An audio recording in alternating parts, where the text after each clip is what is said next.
Mother's day special. माँ का दिल क्या बदल सकता है माँ का प्यार।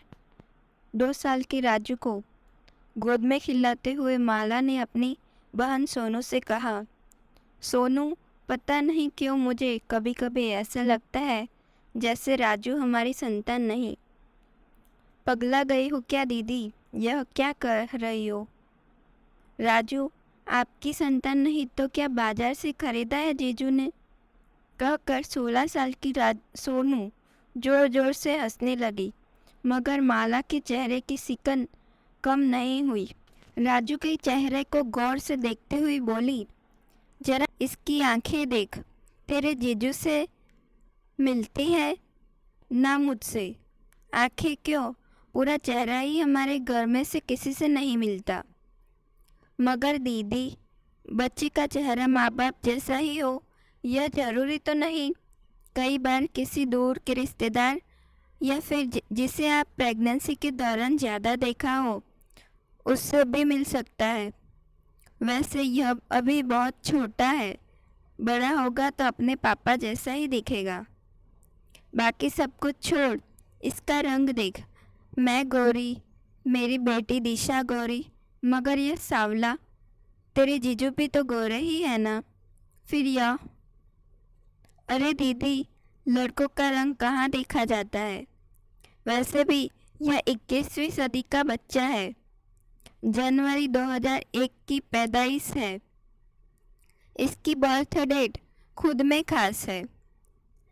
11/1/2001 को जन्म लेने वाला यह तुम्हारा लाडला जरूर जिंदगी में कुछ ऐसा काम करेगा कि तुम दोनों का भी नाम हो जाएगा। प्यार से राजू को दुलारते हुए सोनू ने कहा।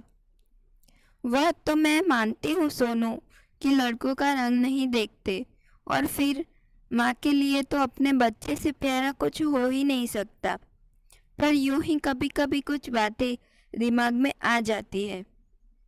याद है दीदी, इसके जन्म वाले दिन जीजू कितने खुश थे, इसे बाहों में लेकर झूम उठे थे। बेटा हुआ है, इस बात की खुशी उनके चेहरे पर देखते ही बनती थी। मुझे तो लगता है जैसे जीजू इस पर जान छिड़कते हैं, और एक तुम हो जो इसे देख सोनू, जान तो मैं भी छिड़कती हूँ, पर कभी कभी संदेह सा होता है। मैं तो बच्चे को जन्म देकर बेहोश हो गई थी। बाद में तेरे जीजू ने ही इसे मेरी बाहों में डाला था। तभी दरवाजे पर दस्तक हुई। सोनू ने दरवाजा खोला तो सामने अपने जीजा दिनेश को देखकर मुस्कुरा उठी। दिनेश की आवाज़ सुनते ही नन्हा राजू माँ की गोद से छिटक कर बाहर भागा और बाप की बाहों में झूल गया। दिनेश ने तुरंत साथ लाया हुआ चॉकलेट उसके नन्हे हाथों में थमा दिया। सोनू मुस्कुराते हुए बोली, यह है बाप बेटे का मिलन। दीदी, देख लो अपनी आंखों से, तुम्हारा राजू और अपने बापू से कितना प्यार करता है। माला ने एक ठंडी आह भरी और पुराने ख्यालों में खो गई। उसे याद आ रहा था वह दिन जब दिशा पैदा हुई थी। घर भर में एक अनकही सी उदासी पसर गई थी। सास ने बुरा सा मुंह बना लिया था। उस पर दिनेश भी खुश नहीं थे। बच्ची को गोद में उठाकर चूमा भी नहीं था, बस दूर से ही देख कर चले गए थे। माला मानती है कि घर में सब लड़के की बाट जोह रहे हैं, मगर इसका मतलब यह तो नहीं कि बेटी को प्यार ही न करे, उसके साथ सौतेला व्यवहार किया जाए। आज दिशा 5 साल की हो गई है, पर मजा है कि कभी दिनेश उसके लिए चॉकलेट लेकर आए हो। बेटे के पीछे ऐसा भी क्या पागलपन कि बेटी को बिल्कुल ही इग्नोर कर दिया जाए। वक्त यूं ही गुजरता रहा। माला को 2 बेटियां और हुई। इस बार सास और पति का मुरझाया चेहरा उसे अंदर तक तोड़ देता। राजू दीदी और पापा की आंखों का तारा था। वह अब स्कूल जाने लगा था और जिद्दी भी हो गया था। स्कूल से उसकी बदमाशियों की शिकायतें अक्सर आने लगी थी। बच्चियां भी कल को ब्याह कर बहुत दूर चली जाएंगी। जमाने की यही रीत है। फिर हम चाहेंगे तो भी उन्हें अपने पास नहीं बुला सकेंगे। हमारे लिए अपना राजू ही खड़ा होगा। दिनेश की बात सुनकर माला का दिल रो पड़ा। सचमुच वह अपनी माँ के लिए कुछ भी नहीं कर पाई थी। उसकी माँ का पैर टूट गया था। वह महीनों बिस्तर पर पड़ी रही, मगर सास ने उसे बच्चों को छोड़कर जाने की अनुमति नहीं दी। वैसे भी तब राजू कुल 4 महीने का था। वह चाहकर भी नहीं जा सकी। दिनेश भले ही कड़वा बोल रहा था, मगर कहीं न कहीं सच बोल रहा था। समाज ने बेटियों के पैरों में बेड़ियां जो डाल रखी है। माला अक्सर राजू को पढ़ाते हुए सोचती कि वह अपनी बेटियों को भी खूब पढ़ाएगी। बड़ी बेटी को दिनेश ने 8वीं के बाद घर पर बैठा लिया था और उसके लिए लड़के की तलाश शुरू कर दी थी, मगर दोनों छोटी बेटियों को आगे पढ़ाने के लिए माला अड़ गई। वक्त गुजरता गया। राजू ने 12वीं पास कर ली। बाकी विषयों में साधारण होने के बावजूद वह मैथ्स में काफ़ी तेज निकला। पूरे खानदान में कोई भी मैथ्स में कभी इतने अच्छे नंबर नहीं लाया था। राजू के नंबर इतने अच्छे थे कि दिनेश ने उसे इंजीनियरिंग पढ़ाने की ठान ली। एक अच्छे कॉलेज में दाखिले और फीस के लिए बाकायदा उसने रुपयों का इंतज़ाम कर लिया। मगर कुछ समय से राजू को कई तरह की शारीरिक परेशानियां महसूस होने लगी थी। उसे आजकल आंखों से धुंधला दिखने लगा था। एक आंख की रोशनी काफ़ी कम हो गई थी। बार बार हाथ पैर सुन्न होने लगे थे। बोलने में भी कई बार कठिनाई होने लगती। उसने घरवालों को ये सारी बातें नहीं बताई थी।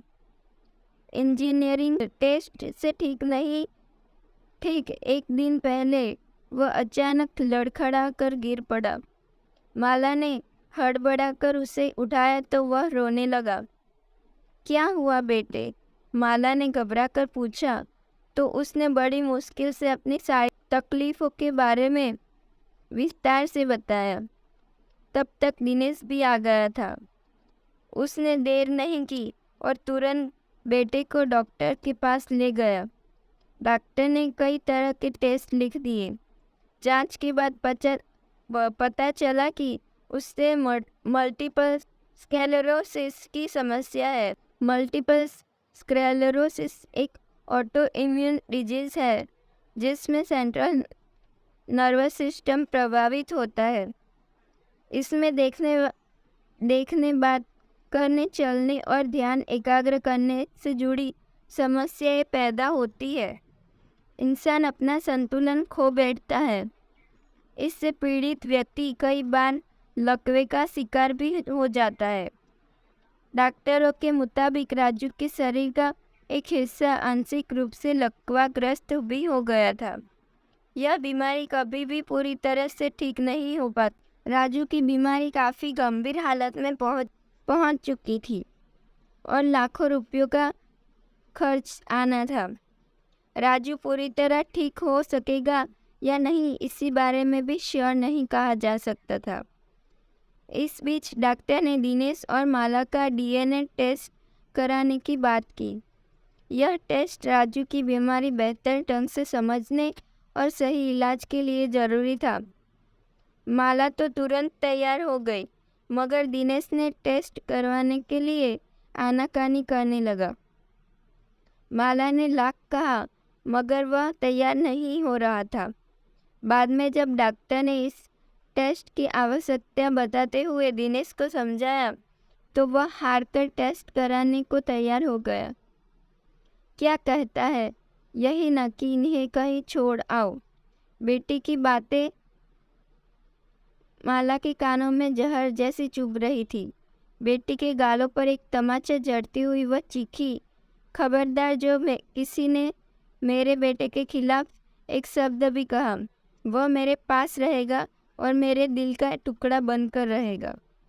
पर माला, अब राजू ठीक होगा, इस बात का कोई भरोसा नहीं है। हमारे पास इतने पैसे भी नहीं है। उसके इलाज में सारे रुपये खर्च हो जाएंगे, तो फिर हमारी बेटियों का क्या होगा? पैसा है या नहीं, यह बात महत्वपूर्ण नहीं। हम उसकी सेवा करेंगे, उसका ख्याल रखेंगे।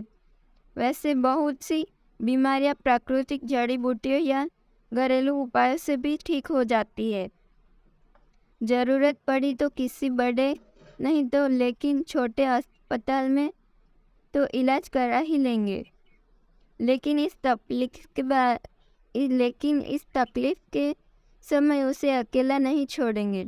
यदि राजू सचमुच हमारा बच्चा होता तो भी क्या तुम उसे ऐसे ही छोड़ देते? नहीं ना, तो फिर अब क्यों? राजू मेरी बेटियों का हक नहीं मान रहा।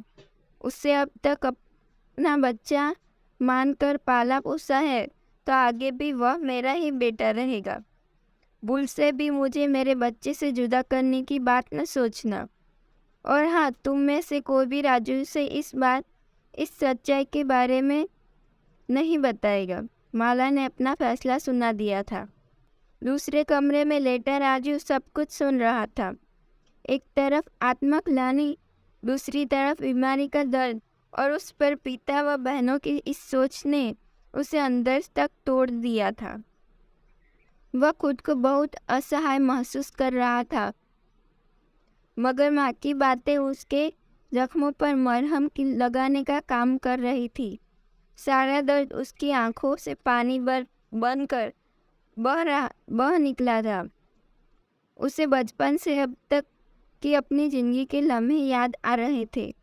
छोटा सा था वह जब माँ के आंचल में छिपकर शरारतें करता। जैसे जैसे बड़ा हुआ वैसे वैसे जिद्दी होता गया। जो भी जिद करता, घर वाले उसे पूरा ही करते। घर में अपनी मर्जी चलाता, बहनों को डांटता तो कभी प्यार भी करता। आज वे सारे रिश्ते बेगाने हो चले थे। अचानक ही वह तड़प कर चीखा, माँ इधर आओ माँ। माला दौड़ी गई। पीछे पीछे पिता और बहनें भी उसके कमरे में आ गए। राजू माँ का हाथ थामकर रोते हुए टूटे फूटे शब्दों में कहने लगा, माँ आज तक मैंने जितनी भी गलतियाँ की है उनके लिए आप सब मुझे माफ़ कर दो। और माँ, मेरी बहनों पर आप नाराज़ न होना। मेरी बहनें जो कह रही है और पापा ने जो कहा है वह सही है। कहीं छोड़ आओ मुझे, किसी धर्मशाला या आश्रम में पड़ा रहूँगा। आप लोगों को परेशान नहीं करना चाहता। मेरी बहनों को हर खुशी मिलनी चाहिए, उनके रास्ते में बाधा नहीं बनना चाहता। चुप हो जा मेरे बच्चे, माँ ने बड़े प्यार से उसका माथा सहलाते हुए कहा।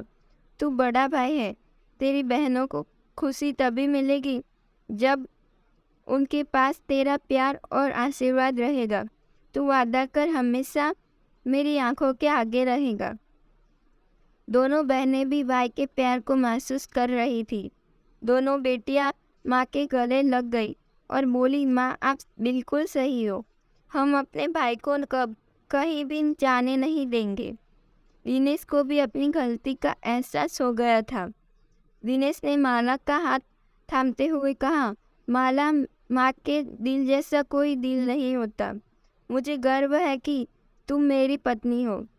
मैं गलत था, आज के बाद ऐसी बात मेरे जहन में नहीं आएगी। हम सब मिलकर हमेशा राजू का साथ देंगे। मुझे माफ़ कर दे बेटा, मैं बहुत स्वार्थी हो गया था, पर तेरी माँ ने मेरी आंखें खोल दी। बेटियों ने भी हामी सिर हिलाया तो माला की आंखों में खुशी के आंसू आ गए।